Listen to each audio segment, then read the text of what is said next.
గుండెలో కొంతమందికి వేదన. చెప్పండి. ఒక ఆయన పాట పాడుతూ ఉన్నాడు, గుండె కోత మారలేదు.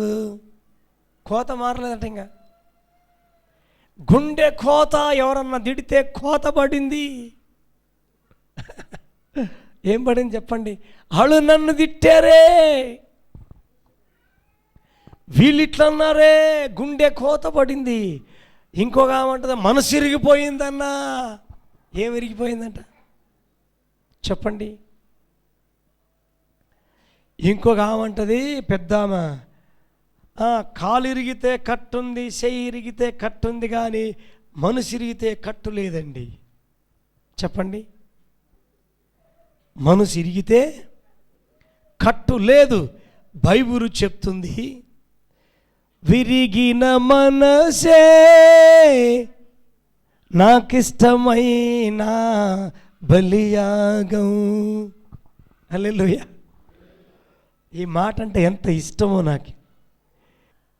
మనసు ఇరిగిపోతే కట్టు లేదంటే దేవుడు అంటాడు, నీ మనసును, ఇరిగిపోయిన మనసునే నేను కడతానంటాడు దేవుడు.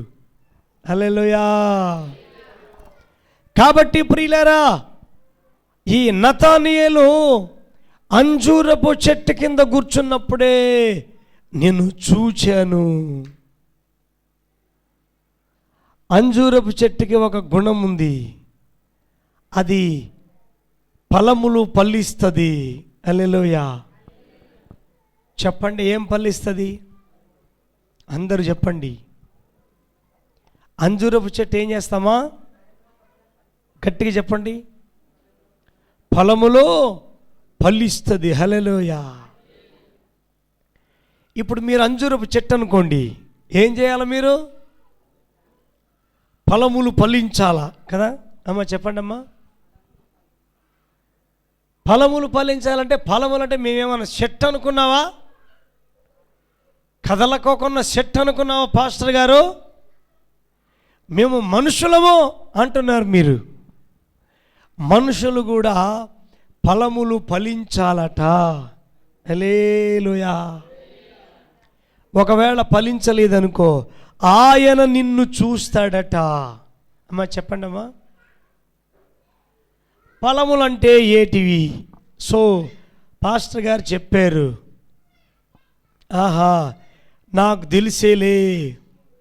ఫలములంటే మనం ధర్మం చేయాలి, ఫలములంటే మనం ఇతరులకు భోజనం పెట్టాలి, ఫలములంటే మనము దేవుని సన్నిధిలో ప్రార్థించాలి, ఫలములంటే మనం క్రియలు కలిగి ఉండాలా అనేది మేము నేర్చుకున్నాం పాస్టర్ గారు అని చెప్పి, ఈరోజు ఇంటికి వెళ్ళి ఒక 5 మందికైనా భోజనం పెట్టాలి అని ఇంటికి వెళ్ళగానే వాకిట్లోనే ఉంటుంది దెయ్యం. చెప్పండి అమ్మ, యాడుంటుంది? అందరు చెప్పండి. వాకిట్లో దెయ్యం దూరినప్పుడు ఫుల్గా నిద్ర వస్తుంది ఏమోకి. తిరిగి అలిసిపోయాను, ప్రార్థన చేసి అలిసిపోయినా, భోజనం లేదు ఏం లేదు పా అని అట్లా ఫుల్గా పండుకుంటుంది ఏమో. అన్నం లేకపోయినా కానీ సైతాను పెట్టిన నిద్ర, గాఢ నిద్ర వస్తుందంట. చెప్పండి, ఏమి నిద్ర? గట్టిగా చెప్పండి. గాడిద నిద్ర.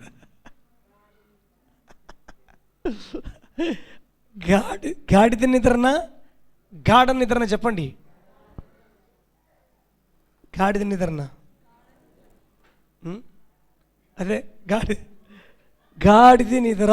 చెప్పండి గట్టిగా. చెప్పరే, గాడిద నిద్రనా గాఢ నిద్రనా? చెప్పండి. గాఢ నిద్ర. ఈ గాఢ నిద్ర ఎవరు కలుగుతూ చెప్పండి? సోమరులకి. చెప్పండి అమ్మా, చెప్పండి గట్టి చెప్పండి. సోమరితనము గాఢ నిద్ర కలుగు చేస్తుందంట. ఇప్పుడు వీళ్ళు ఏమనుకుంటారంటే, మనవాళ్ళు, నేను సోమరిదానిలే ఇట్టే పండుకుంటా, నేను పనికి మాలిన దానిలే ఇట్టే పండుకుంటా, మనుషులందరూ ఎవరు సోమరోళ్ళు కాదు, ఎవరు పనికి మాలినోళ్ళు కాదు, ఎవరు బుద్ధి తక్కువోళ్ళు కాదు, ఎవరు జ్ఞానం తక్కువోళ్ళు కాదు. అందరినీ దేవుడు మంచి వాళ్ళనిగా చేశాడు. హల్లెలూయా. చెప్పండి, ఏం చేశాడు దేవుడు? అందరినీ మంచోళ్ళనిగా చేశాడు దేవుడు. కానీ సాతానుడు ఏం చేశాడు చెప్పండి అమ్మా, చెప్పండి. సాతానుడు ఏం చేశాడంటే, ఏ చెట్టు అయితే ఫలములు పండుతుందో ఆ చెట్టును నరికేయాలని చూస్తాడు వాడు.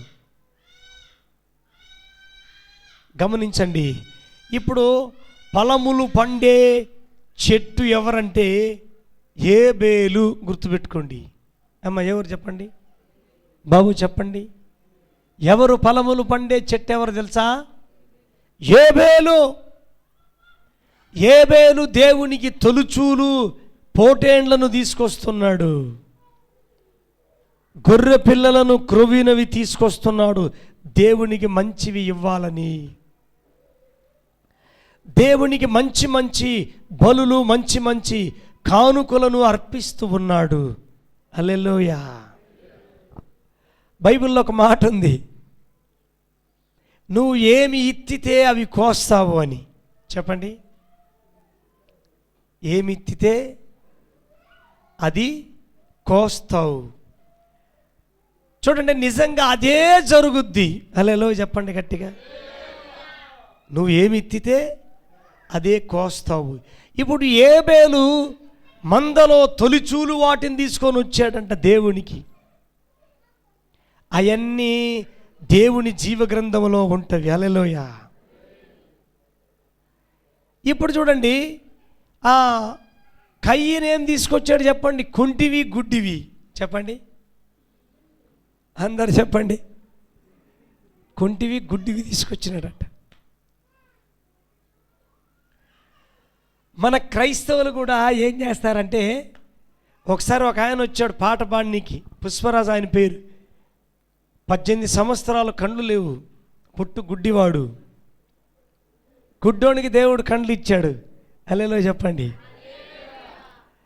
పాటలు పాడతాడంటే చిత్రమైన పాటలు. ఆయన ఒక పాట పాడాడు. పండగ రోజు పాస్టరు డ్రమ్ము కొడితే, ఆదివారం రోజు అయ్యగారు గంట కొడితే. ఆదివారం రోజు అయ్యగారు గంట కొడతాడంట, పండగ రోజు పాస్టరు డ్రమ్ము కొడతాడంట. ఈ విశ్వాసులందరూ ఏం చేస్తారంట? చర్చికి పోదాం రండెమ్మో అక్కల్లారా, చర్చికి పోదాం రండెమ్మో అని అందరూ ప్రార్థనకు వస్తారంట. ఆ పాటలో ఉండే భావం. అందరూ ప్రార్థనకు వచ్చిన తర్వాత అప్పుడు కానుకేసేది ఎంత తెలుసా? 5 పైసలు 10 పైసలు. అరిగిపోయిన 5 పైసలు, పలిగిపోయిన 10 పైసలు. యేసయ్యకి చందాలిద్దామో అక్కలారా, యేసయ్యకి చందాలిద్దామో అంటే వీళ్ళు ఏమనుకుంటారంట? అరిగిపోయిన 5 పైసలు ఏడాను ఉంటే తీసుకుంటారంట, పలిగిపోయిన 10 పైసలు ఉంటే తీసుకొని వచ్చి చందా వేస్తారంట దేవునికి. చూడండి, ఇప్పుడు పాడదామా మనం? పండగ రోజు పాస్టరు డ్రమ్ము కొడితే, ఆదివారం రోజు అయ్యగారు గంట కొడితే, చర్చికి పోదాం రండెమ్మో అక్కలారా, చర్చికి పోదాం రండెమ్మో.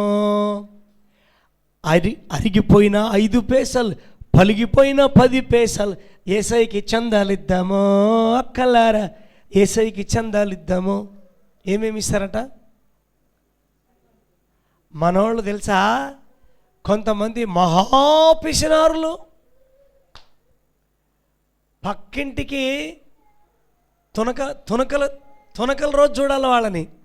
ఏనండి, మంచోళ్ళ గుణం ఎప్పుడు కనపడుతుంట? తునకలు దిక్కినప్పుడు డబ్బుల కాడ తునకల కాడ కనపడుతుంట. పక్కింటికి పార్టీ ఏమన్నా చారు వేసేయాలంటే ఎంత వస్తుంది ఏమో. పక్కింటి ఏమనుకుంటా, అబ్బో ఏం భక్తురాలు ఎంత వేసింది చారు, ఈమెకు తినాలనిపిస్తుంటుంది పాపం. ఏమనుకుంటుంది, నేను కూడా వేస్తా, ఇంకా తక్కువ వేస్తా, ఇంత వేస్తా నేను. ఆమె ఇంత వేస్తే ఈమె ఇంత వేస్తుంటాం. ఆమె సభా ఏమి ఇంత తక్కువ వేసింది, పనికి మాలింది ఇది అంటే నువ్వెంత వేసినావో. బైబిల్లో కూడా ఉంది ఆ మాట. నువ్వు ఏ కొలతతోనైతే కొలిస్తే అవతల వాళ్ళు అదే కొలతతో కొలుస్తారట. చెప్పండి. దేవుడు కూడా ఏమంటున్నాడంటే, మీరు నా పిల్లలై ఉన్నారు గనుక మిమ్మల్ని చూస్తున్నా, ఎట్లా ఫలిస్తారో అని చూస్తున్నా. మీరు గనక కరెక్ట్ గనక ఫలిస్తే గనక నేను నా ఆస్తిలో సగభాగం ఇస్తానన్నాడు. చప్పట్లు కొట్టండి గట్టిగా. హల్లెలూయా.